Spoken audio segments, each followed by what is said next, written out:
Hey, what's up guys? Welcome back to our channel. Today we're going to be talking about something that's been a topic of debate for some time.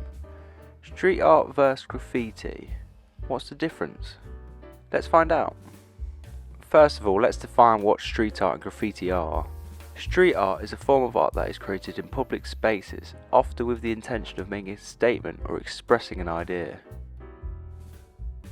Graffiti, on the other hand, is often seen as a form of vandalism where people draw or write on public property without permission. So, what's the difference between the two?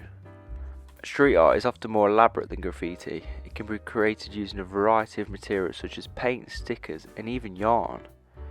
Street art is often created with the intention of beautifying a space or making a statement. Street art can also be commissioned by business and property owners, which means it's legal and sanctioned. Some famous street artists, such as Banksy, have gained international recognition for their work.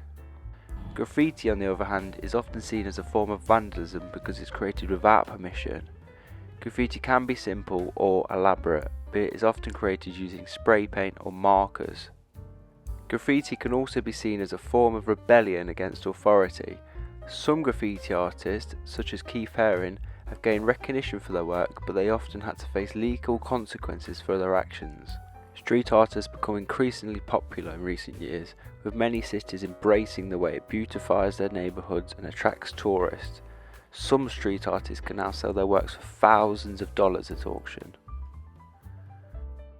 Graffiti is still seen as a controversial form of art, while some people see it as a way to express themselves and make a statement.